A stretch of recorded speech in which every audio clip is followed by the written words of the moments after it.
Okay, may nagtatanong po kasi, ang tanong niya sa akin, yung bang Hades, total, hindi naman daw gihina o hindi pa yun yung hellfire na tinatawag, sa Hades daw ba nahihirapan yung mga souls?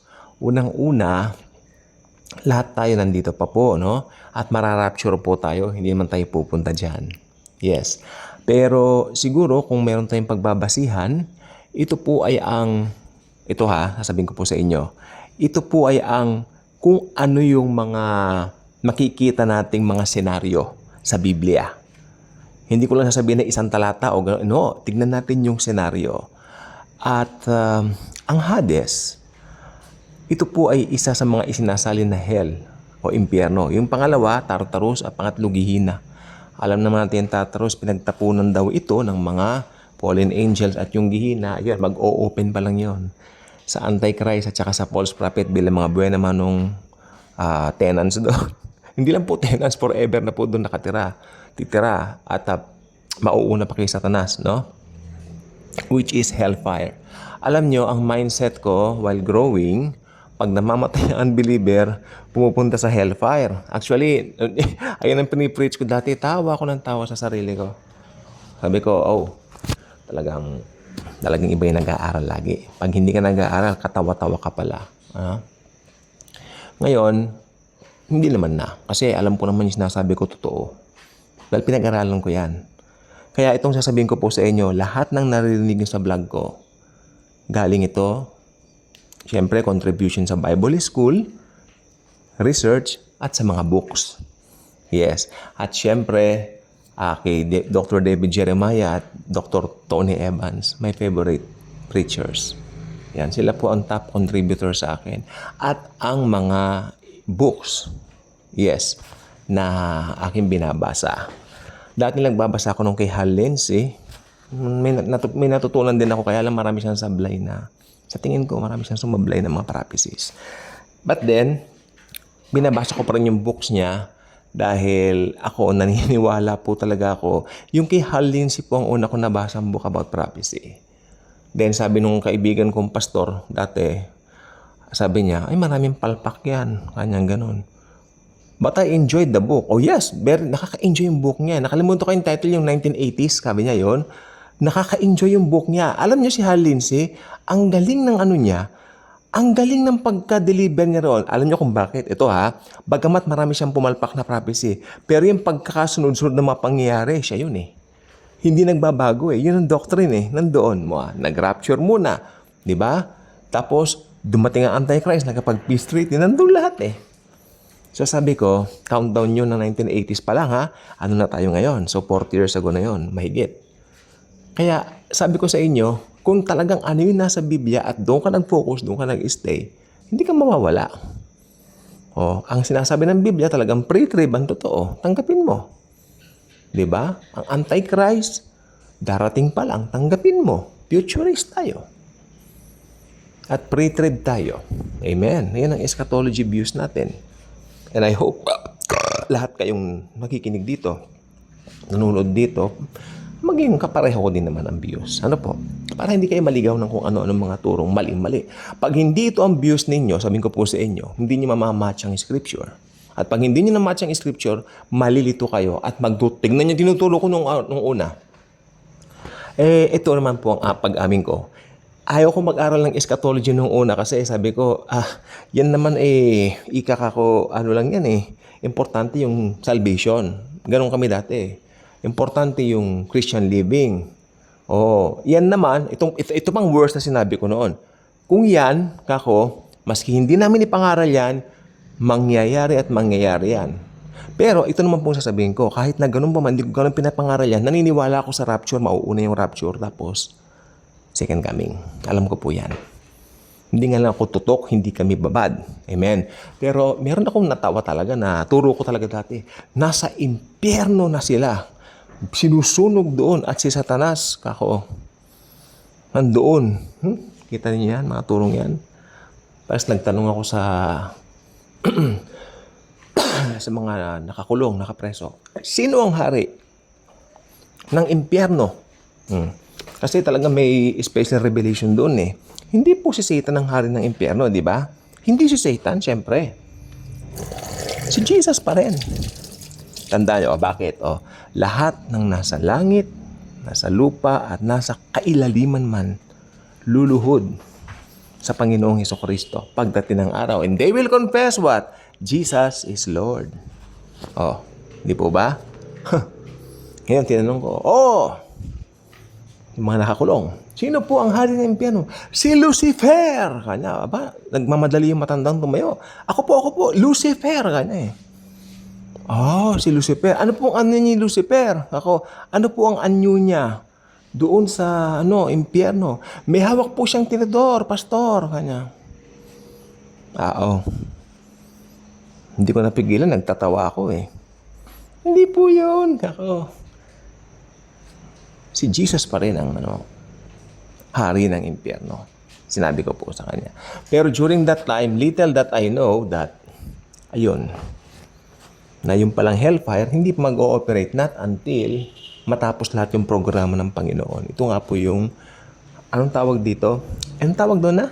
Tribulation, not Great Tribulation. Okay, ito po yung topic natin kasi ngayon. Nahihirapan daw ba yung mga nasa Hades ngayon? Since hindi naman po ito literal na hellfire, at the same time, nandun lang sila, parang naghihintay sila ng araw ng paghuhukom, di ba? Bago sila itapon dun sa Gihina.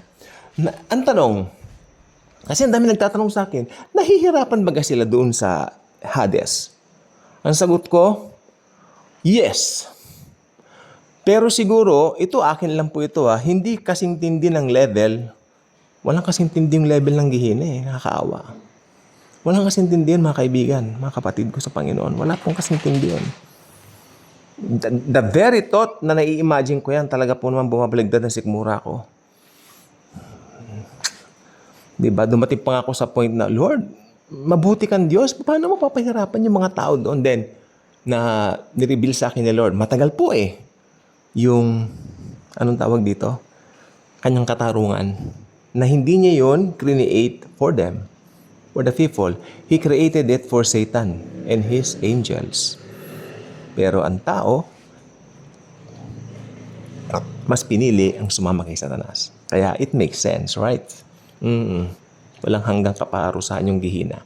Kaya yung mga nasa Hades, nahihirapan din. Ito akin lang po ito mas lesser. Mas lesser yung pain. Pero karamihan pong ako naniniwala, karamihan ng mga paghihirap dito sa Hades ay yung paghihirap ng kaisipan, ng kalooban. Hiwalay sila sa Diyos. Hiwalay sila sa buhay na Diyos. Hiwalay sila sa Panginoong Hesus. Kaya sabi ko, di ba may vlog ako? Pinaliwanag ko, si Jesus nagpunta rin sa Hades. Di ba? Nagpunta siya sa Hades, pero yung Hades na yan, kasi dalawang Hades dati, may Hades na mabait, may Hades na mabuti, may Hades na masama. Meron pong Hades, yung masamang Hades, yung mga masamang tao, nasa Hades. At yung mabuting tao, nasa Hades din. Pero magkaiba yung level. Naniniwala ako, mas okay yung level ng mga pero magkalapit lang po yun. Kaya nung namatay ang Panginoong Hesukristo, yun po yung pinaka-main doon. Na si Jesus, namatay po siya sa cross. Pagkamatay po niya, pinakawalan niya yung mga nasa Hades. Dinala niya sa langit. Pero nangaral din siya doon sa mga nasa taga-impyerno. Nakalagay po sa Biblia yan. Nangaral po siya doon sa mga nandun sa Hades na impyerno. Hindi ko alam kung anong pinangaral niya. Pero ito po sasabihin ko po sa inyo, nahihirapan po ngayon yung mga nandun. Okay, halimbawa ito. Let me give you and cite you a good example. Sa panahon natin ngayon, wag tayong aalis. Halimbawa, sikat siyang artista o sikat siyang tao dito sa mundong ibabaw, no? At dito sa mundong ibabaw, masyado siyang tanyag, popular, marami siyang tinatangkilik. Marami siyang, may daga yata sa bubong namin Marami siyang tinatangkilik na ari-arian. At tapos sa hindi sinasadyang pangyayari, na aksidente siya, namatay siya. Alam niyo po bang agad niyang mararamdaman ang pagkahiwalay sa Diyos the moment na masumpungan niya yung kanyang abang kalagayan sa Hades. At marirealize niya, patay na pala siya. Hindi man lang siya nakapagsisi, hindi niya nakilala si Jesus, yun, nandun na yung pagsisisi. At nandito yung mga katagang, sana nakilala ko si Jesus. Pero huli na ang lahat. Puro pagsisisi ang nasa Hades. Kaya iba nagngangalit ang ngipin kasi nagsisisi sila na, sana nakilala ko ang Panginoon.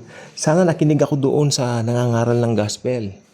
Sana nakikinig ako sa YouTube, sa Daily Good Vibes, pero ini-snub ko ang Daily Good Vibes.